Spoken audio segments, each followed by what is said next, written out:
इससे पहले कि हम इस वीडियो की डिटेल में जाएं, मैं आपको एक्सप्लेन करता हूं कि सुपरसोनिक स्पीड क्या होती है। किसी ऑब्जेक्ट की स्पीड जो कि आवाज से 5 टाइम्स फास्टर हो उसे सुपरसोनिक कहते हैं। किसी भी बंदूक से चलाई हुई गोली सुपरसोनिक स्पीड से ट्रेवल करती है। इस तस्वीर में एक गोली और इसके सराउंडेड में हवा बहती हुई दिखाई दे रही है। गोली साउंड की रफ्तार से 1.5 फास्टर ट्रेवल करती है। इस बुलेट के सुपरसोनिक स्पीड को देखने के बाद इंजीनियर और साइंटिस्ट ने सोचा कि हम कोई ऐसे इंजन तैयार करें जिसकी स्पीड साउंड के 5 टाइम फास्टर हो। और यही वजह है कि आज के जमाने में ये टेक्नोलॉजी काफी हद तक बढ़ गई है और ऑब्वियसली दुनिया की बहुत सारी कंट्रीज इस टेक्नोलॉजी को हासिल करने के लिए या इस टेक्नोलॉजी को और डेवलप करने के लिए बहुत कोशिशें कर रही है, जिससे वो अपने डिफेंस को और स्ट्रॉन्ग कर सके, जैसे कि चाइना, रशिया, यूनाइटेड स्टेट्स और दूसरी यूरोपियन कंट्रीज। चाइना जो कि दुनिया के दूसरी कंट्रीज के मुकाबले में अमेरिका को टक्कर देने की पावर रखता है और प्रॉबली अमेरिका से 2 कदम आगे चलने की कोशिश करता है।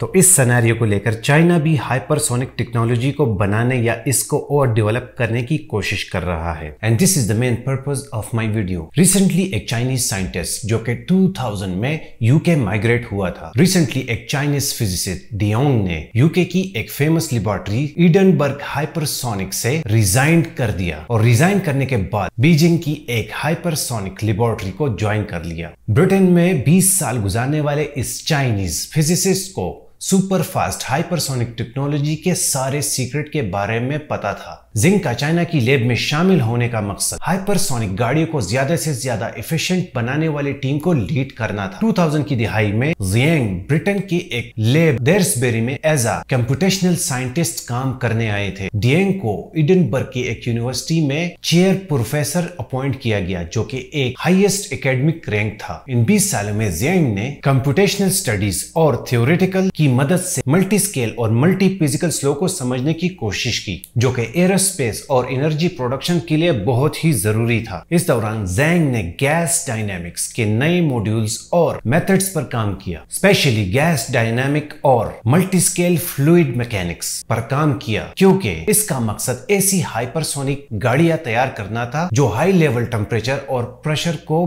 बर्दाश्त कर सके। और यही वजह थी कि जियांग ने 2022 में चाइना के साथ कॉन्ट्रैक्ट किया। लेकिन 2021 में ब्रिटेन गवर्नमेंट ने एक एकेडमिक इन्वेस्टिगेशन स्टार्ट की, जिसमें इन लोगों को टारगेट किया गया जिनके चाइना के साथ टाइज है, जो फ्यूचर में नेशनल सिक्योरिटी के लिए एक बहुत बड़ा थ्रेट बन सकते हैं। नेशनल सिक्योरिटी और इंटेलेक्चुअल प्रॉपर्टी को चुराने का एलिगेशन लगाकर इन लोगों को टारगेट किया जा रहा था। वो लोग जो एसोसिएटेड थे चाइनीज ऑर्गेनाइजेशन के साथ, जिनमें इंक्लूडेड यूनिवर्सिटीज और रिसर्च सेंटर शामिल थे। इन द रिजल्ट 2022 में नेशनल सिक्योरिटी रीजन की वजह से 1000 से ज्यादा साइंटिस्ट और स्टूडेंट को काम करने और रिसर्च करने से रोक दिया गया। वाइल ये मेजर्स रिसर्च और डेवलपमेंट के लिए बनाए गए थे, लेकिन ब्रिटेन गवर्नमेंट का कहना था कि ये अब यूके के लिए थ्रेट्स बन रहे हैं, स्पेशली इस फील्ड में जिसमें चाइना जहां पर एक डोमिनेंट प्लेयर है। लेकिन यूके को अभी तक जियांग की चाइना के साथ जाने वाली बात समझ नहीं आई है और यूके अभी तक ये सोच रहा है कि आखिरकार इसने चाइना के साथ शामिल होने का फैसला क्यों किया। फ्लाइट ग्लोबल की एक रिपोर्ट से पता चला है कि चाइना के हाइपरसोनिक प्रोग्राम को ऑस्ट्रेलिया, जर्मनी, स्वीडन और यूके की यूनिवर्सिटी के स्टूडेंट्स और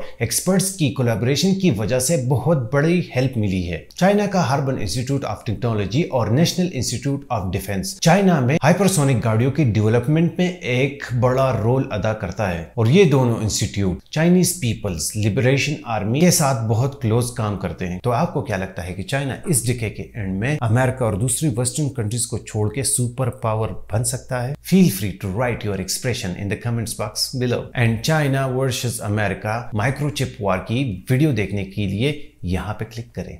Thanks for watching my video.